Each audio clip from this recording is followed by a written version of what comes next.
Hello students, in the previous classes we have discussed about the compressibility factors that will explained by the Z factors. Today's sessions we will discuss about the van der Waals gas equations. Right, van der Waals gas equations. The van der Waals gas equations is developed for the ideal gas. Real gas. We have idea कि real gases जो होती है वो हमारी low pressures पे and high temperatures पे ideal gas की तरह बिहेव करती हैं, आइडियल गैस की तरह बिहेव करती हैं। और आइडियल गैस के लिए हमें कंडीशंस पढ़े रखे हैं, Pv equal to nRT। A gas which follow that equation consider as a ideal gas, उसको हम आइडियल गैस के फॉर्म से कंसिडर कर सकते हैं। बट रियल गैस जो भी है वो हमारा उसको कंसिडर करते हैं कि लो प्रेशर्स पे हाई टेम्परेचर्स पे कोई भी रियल गैस है वो हमारी आइडियल गैस की तरह बिहेव करेगी। हमको ये भी आइडिया है कि कोई भी गैस जो है वो आइडियल गैस नहीं होती, तो उसके लिए हम रियल गैस को कंसिडर कर लेते हैं। अब यहाँ पर रियल गैस जो है वो आइडियल गैस से दो वेज में डिफरेंट होती है। अब पहला जो है वेज वो हमें बताता है कि जिसमें हमारा अगर वेसल्स किसके फॉर्म में देखा जाए, ठीक है, तो वेसल्स के अंदर ये हमारे गैस के मॉलिक्यूल्स हो गए। हर एक गैस पे लगने वाला फोर्स ऑफ अट्रैक्शन है ना, पहले फोर्स ऑफ अट्रैक्शन पे देखते हैं। Force of attraction, right, force of attraction, force of repulsion में इसको लेकर चलते हैं कि इसके मॉलिक्यूल्स जो हैं वो एक दूसरे से फ्रीली मूव करते हैं, ठीक है, उसका एक मॉलिक्यूल से दूसरे मॉलिक्यूल पे कोई इफेक्ट नहीं होता, ये हमारी आइडियल गैस कंडीशंस में होता है। दूसरा जो है कि हमारे जितने नंबर ऑफ मॉलिक्यूल्स हैं, नंबर ऑफ मॉलिक्यूल्स, उनका जो वॉल्यूम होगा वो ओवरऑल गैस वॉल्यूम के हिसाब से कैसा होगा, that will be consider as a negligible, है ना। तो ये दो फॉर्म्स थी जिसकी वजह से हम लोग आइडियल गैस को लेके चलते हैं। बट क्या है, हम इस चीज को इग्नोर नहीं कर सकते फॉर दी रियल गैस, तो उसके लिए कंडीशंस डेवलप हो जाती है कि Pv इक्वल टू nRT में प्रेशर एंड वॉल्यूम में चेंज होगी। तो वॉल्यूम के अंदर जो चेंज होगा तो हम चेंज कर लेते हैं change in to volume for the van der Waals gas के चेंज इन वॉल्यूम। तो वॉल्यूम में चेंज किस प्रकार से डिनोट कर सकते हैं कि अगर मान लिया कि हमारा कोई भी इसमें मॉलिक्यूल्स है जो फ्रीली मूव कर सकता है, तो फ्रीली मूव कंडीशंस करने के लिए फ्रीली मूव करेगा,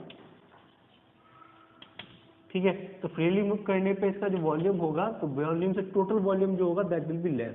अगर हम मान लें कि टोटल वॉल्यूम क्या है, वॉल्यूम इज V, ऑलराइट। अगर उसमें से हम अगर गैस के मॉलिक्यूल्स का वॉल्यूम हटा देंगे तो इसका हमारा जितने मॉलिक्यूल्स होंगे उसमें हम मान लें वैल्यूज जो है B, ये मॉलिक्यूल्स का वॉल्यूम है, मॉलिक्यूल्स वॉल्यूम। तो अगर टोटल फ्री स्पेस देखा जाएगा, total free space to move in a vessel will be equal to कितना हो जाएगा, B इक्वल टू माइनस के V, ऑलराइट। तो ये हमारा जो है वॉल्यूम, हर एक मॉलिक्यूल्स को मूवमेंट करने के लिए टोटल फ्री स्पेस वॉल्यूम होगा, that will consider as V minus V। अगर हमारे पास n नंबर मोल्स हैं तो उसके लिए कंडीशन हो जाएगी that will B V minus के n B, ऑलराइट। तो हमारा वॉल्यूम के अंदर ये चेंज हो जाएगा। अगर हम देखें चेंज प्रेशर, तो चेंज इन प्रेशर, तो चेंजिंग प्रेशर्स में अगर देखा जाए कि हमने इसको वेसल्स ले रखा है, आइडियल गैस की कंडीशंस हमको पता है कि इसमें हर एक डायरेक्शन से लगने वाला फोर्स ऑफ अट्रैक्शन सेम होता है। बट कंडीशंस क्या होती है, जो हमारे मॉलिक्यूल्स ऑन द वॉल्स पे जो टकराते हैं उसके अंदर प्रेशर्स में कुछ कमी होती है। ये हो सकता है फोर्स ऑफ अट्रैक्शन का ज्यादा हो, तो यहाँ पे लगने वाला जो फोर्स प्रेशर होता है that will be change value, pressure is change. अब प्रेशर कितना चेंज होगा that will B depend on the density. तो प्रेशर जो है वो हमारी किस पे डिपेंड करेगा, डेंसिटी पे, ठीक है। तो ये लगने वाला जिन पे प्रेशर्स होगा वो जितने नंबर ऑफ हमारी डेंसिटी होगी उतने ज़्यादा प्रेशर्स जो होगा उस पर अप्लाई होगा। तो प्रेशर जो है that will be directly proportional to हमारी डेंसिटी पे होगा।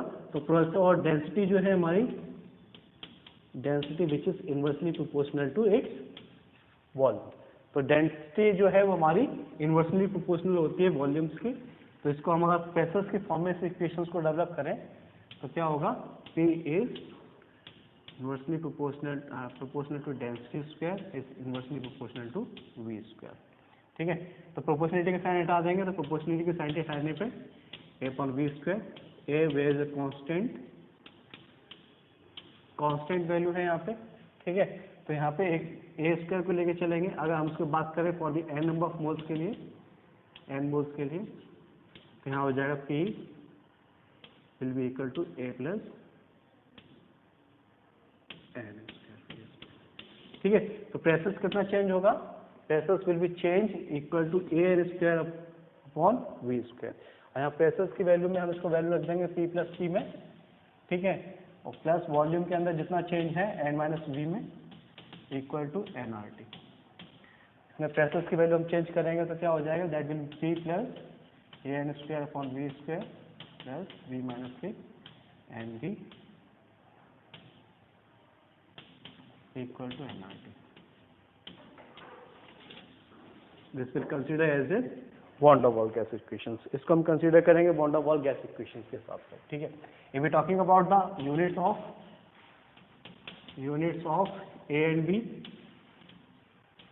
ठीक है। तो this is value of for the pressure, ये प्रेशर के लिए है, और ये जो है वैल्यू है वो हमारी किसके लिए, वॉल्यूम के लिए। तो यहाँ पे इसको हम लेके चल सकते हैं। तो P क्या है, that will consider upon a n² upon v², ठीक है। ए की हमें यूनिट निकालनी है तो a इस साइड आ जाएगा, ऑलराइट। तो यहाँ पे हो जाएगा P v² upon n²। P के लिए हमारा प्रेशर उसका है, प्रेशर उसमें हम एटमॉस्फेरिक प्रेशर लेके चलेंगे atm, वॉल्यूम के लिए लेके चलेंगे litre square upon number of mole, तो मोल स्क्वायर, ठीक है। तो atm into litre square upon mole square for the a के लिए, ये ए के लिए यूनिट हो जाएगी। और अगर हम बात करें वॉल्यूम बी के लिए वैल्यू निकालनी है तो v equal to n b है यहाँ पे, तो v इक्वल टू v/n, तो litre for volume and moles for n। तो इसका b का यूनिट जो होगा दैट विल बी लीटर पर मोल, राइट। तो this is the van der Waals gas equations which is develop for the real gas, जो कि हमारी रियल गैस के लिए डेवलप की गई, ठीक है। तो रियल गैस में क्या था, प्रेशर में चेंज था और वॉल्यूम के अंदर चेंज था। अगर हम प्रेशर और वॉल्यूम की वॉल्यूम जो वो है वो चेंज कर देंगे, then it will follow the ideal gas equation, ठीक है। तो रियल गैस के लिए हमारी जो इक्वेशंस डेवलप की जाती है वो that is considered as a van der Waals gas. Liquefaction of gases, liquefaction of gases it means that we have idea कि हमारा जो गैस मॉलिक्यूल्स होते हैं that are so different, have this internuclear distance जो होती है उनके बीच में इंटरन्यूक्लियर डिस्टेंस काफ़ी ज़्यादा होती है, और हम लोगों का आइडिया है कि इनके बीच में लगने वाला इंटरमोलिकुलर फोर्सेज जो है, intermolecular forces is so weak.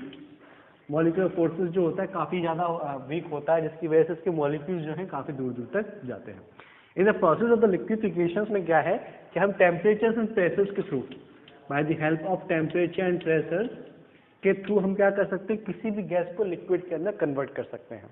और इसमें टर्म्स जो है कि किस प्रकार से होगा कि प्रेशर्स, अगर हम बात करें pressures which is inversely proportional to volume, तो प्रेशर्स जो है जिसमें हम प्रेशर्स को अगर हम इंक्रीज कर देते हैं तो वॉल्यूम क्या हो जाएगा, दैट विल बी डिक्रीज।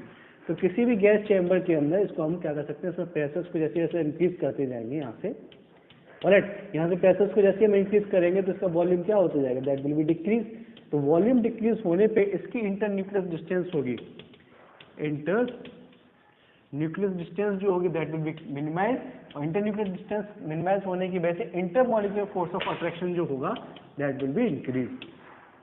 तो वो इंटरमॉलिक्यूलर फोर्स ऑफ अट्रैक्शन जो होगा वो इंक्रीज हो जाएगा, जिसकी वजह से कोई भी गैस जो है हमारी लिक्विड में कन्वर्ट हो सकती है। This is for the pressures, अगर हम प्रेशर्स को इंक्रीज कर रहे हैं तब के केस में है। If we talking about the temperature, temperature का केस लेके चलेंगे तो we have idea that temperature जो है वो मॉलिक्यूल्स की काइनेटिक एनर्जी को लेके चलता है, ठीक है। कि टेम्परेचर जितना ज़्यादा होगा मॉलिक्यूल्स का मूवमेंट जितना होगा उनकी kinetic energy will be increase. अगर उसका हम टेम्परेचर से डाउन करते हैं तो काइनेटिक एनर्जी विल बी लो, तो काइनेटिक एनर्जी कम हो जाएगी तो उनका मूवमेंट जो होगा काफ़ी स्लो हो जाएगा। तो मूवमेंट स्लो होने की वजह से वो क्या है, एक स्पेस में जो मानते हैं वॉल्यूम है, तो volume that will be decrease. तो वॉल्यूम स्पेस जो है वो कम होने की वजह से क्या हो जाएगा, मॉलिक्यूल्स जो है वो पास पास आ जाएंगे, मॉलिक्यूल्स पास पास आएंगे, intermolecular force of attraction increase हो जाएगा, जिसकी वजह से कोई भी गैस जो है हमारी लिक्विफाई कर सकते हैं। So this terms will come consider as a liquefaction of gases. So with the help of temperature and pressure हम किसी भी गैस को लिक्विफाई कर देते हैं. तो scientist was the Andrew was the scientist वो कंसीडर द CO2, जिन्होंने कंसीडर किया था कार्बन डाइऑक्साइड गैस के लिए. उन्होंने डिफरेंट टेम्परेचर पे एंड वॉल्यूम पे, डिफरेंट टेम्परेचर एंड प्रेशर पे कार्बन डाइऑक्साइड गैस की स्टडी किया. उन्होंने क्या किया, तो ये हमारा जो ग्राफ है this is develop by the Anglo scientist in 1861 में इसको डेवलप किया गया था. तो उसमें है क्या, सबसे पहले अगर इसको हम ग्राफ को समझें तो this is graph plot between the pressures and volume में हमारा ग्राफ प्लॉट किया गया है. तो सबसे पहले उसको वॉल्यूम को लेके चले हैं कि ए पे हमारा वॉल्यूम है.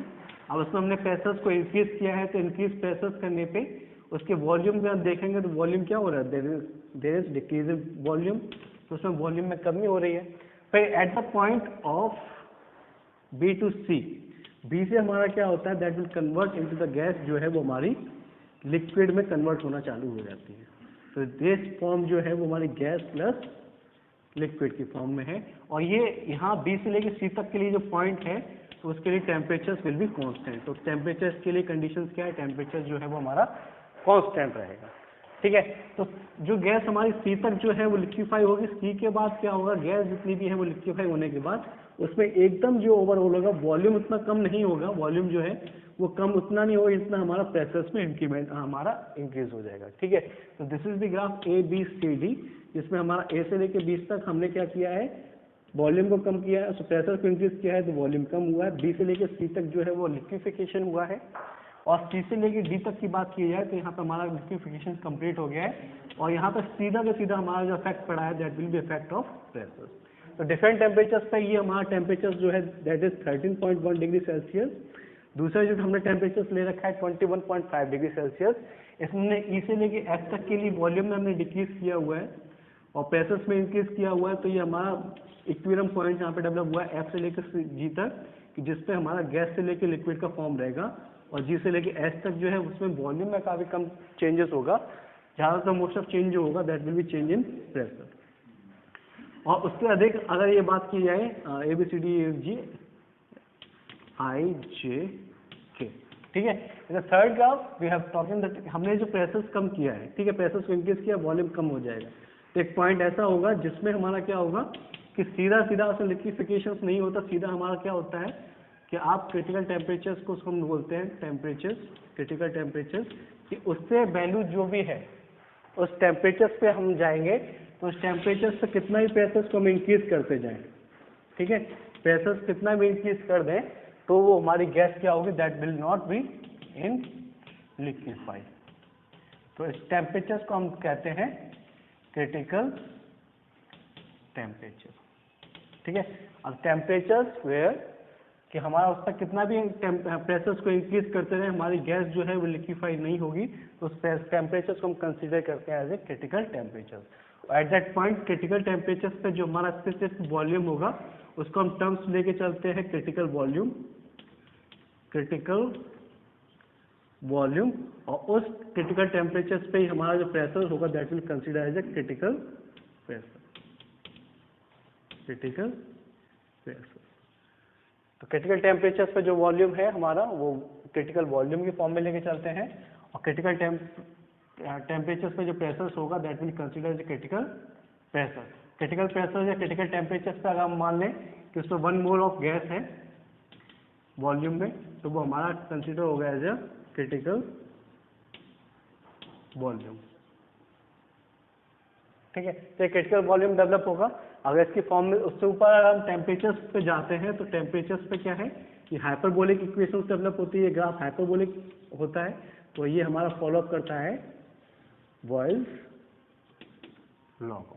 ठीक है. तो this is graph for the liquefaction of gases, जिसमें हम लोग कंसीडर किए हुए हैं कार्बन डाइऑक्साइड गैस के लिए जो एंड्रयू ने इस चीज को डेवलप किया था. ठीक है. तो किसी भी गैस में अगर उसको हम टेम्परेचर प्रेशर्स को मेंटेन करते हैं तो इसके द्वारा हम किसी भी गैस को लिक्विड के अंदर चेंज कर सकते हैं. तो हर एक गैस के लिए जो क्रिटिकल टेम्परेचर है वो सिग्निफिकेंट होता है, स्पेसिफिक होता है. और दूसरा ये है टर्म्स जो है which is considered as a continuity of state. तो continuity of state in this graph we have obtained कि बी से लेके सी तक के लिए एक स्टेट उसमें डेवलप होती है जिसमें हमारा टेम्परेचर जो है वो कांस्टेंट रहता है। तो इसको टर्म्स को b and c, for this terms it is called the b and c, जो हमारा कंसिडर होता है as a continuity of states की फॉर्म में। डिफरेंस जिसमें gas and volume pressure vapour में कंसिडर किया है, तो ये बी से लेके सी तक जो स्टेट है जिसके अंदर हमारे गैस प्लस लिक्विड दोनों स्टेट्स पाई जाती हैं। ऑलराइट, तो एट 30 डिग्री सेल्सियस 31.1 पे बी से लेके सी तक, 21.5 पे एफ से लेके जी तक, ये जो पॉइंट हैं, ये वाले पॉइंट, ये हमारे कंसिडर होते हैं as a carbon dioxide vapour की फॉर्म में। तो CO2 इसको कंसिडर करेंगे CO2 वेपर की फॉर्म में, जिसमें हमारा गैस भी प्रेजेंट होता है प्लस लिक्विड भी प्रेजेंट होता है। ठीक है, और अगर हम इसकी बात करें इंपॉर्टेंस ऑफ क्रिटिकल टेम्परेचर्स के लिए, तो इंपॉर्टेंस ऑफ क्रिटिकल टेम्परेचर्स के आधार पे, मतलब अगर हमें किसी भी गैस का क्रिटिकल टेम्परेचर्स पता है तो क्रिटिकल टेम्परेचर्स तुमको आइडेंटिफाई हो जाएगा कि उसके क्रिटिकल टेम्परेचर्स में क्या होता है कि कोई भी मॉलिक्यूल्स के फोर्स ऑफ अट्रैक्शन कितने हैं, मॉलिक्यूल्स का force of attraction, force of attraction, अगर उसका क्रिटिकल टेम्परेचर ज़्यादा ही लो है, ठीक है, अगर क्रिटिकल टेम्परेचर बहुत ज़्यादा लो है, रूम टेम्परेचर से भी लो है, तो उसको हम क्या कर सकते हैं, उसको लिक्विफाई करने में काफ़ी ज़्यादा प्रॉब्लम आएगी। इसी की वजह से जैसे हीलियम गैस हो गई, हाइड्रोजन गैस हो गई, ऑक्सीजन गैस हो गई, ठीक है, तो इनको लिक्विफाई करने में काफ़ी ज़्यादा प्रॉब्लम होती है क्योंकि इनका critical temperature is very low. तो उस पर जैसे टेम्परेचर स्लो होगा तो प्रेशर पे हमें ज़्यादा डालना पड़ेगा। ठीक है, तो प्रेशर इंक्रीज करना पड़ेगा, तो इसके लिए इन गैसेस को because of it has the very low critical temperature, जिसकी वजह से हीलियम हाइड्रोजन जो गैसेज हैं उसको हम कंसिडर करते हैं as a permanent gaseous form के लिए, इसको हम कंसिडर करते हैं as a permanent gas form में।